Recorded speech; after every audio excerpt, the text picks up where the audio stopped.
Bonjour, Pâques approche et d'ici là, avec le confinement, on a le temps de cuisiner en s'amusant à la maison. À cet effet, je vous propose de réaliser aujourd'hui ces jolies petites tresses en forme de nid en brioche. J'utilise la recette de la tresse suisse. La pâte donne quelque chose de délicieux entre la brioche et le pain brioché. Et la pâte à tresse a l'avantage d'être très facile à manier. C'est particulièrement important si vous faites participer des enfants. J'ai déjà utilisé cette recette pour réaliser de petits pains amusants en forme d'animaux.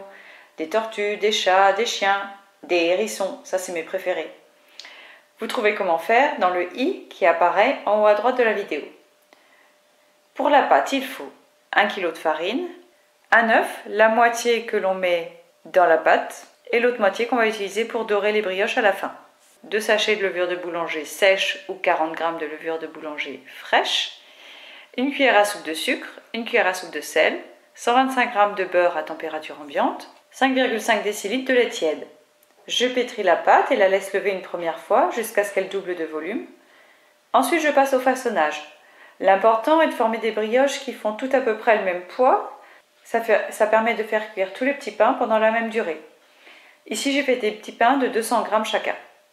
Sur un plan de travail très légèrement fariné, je forme des colombins.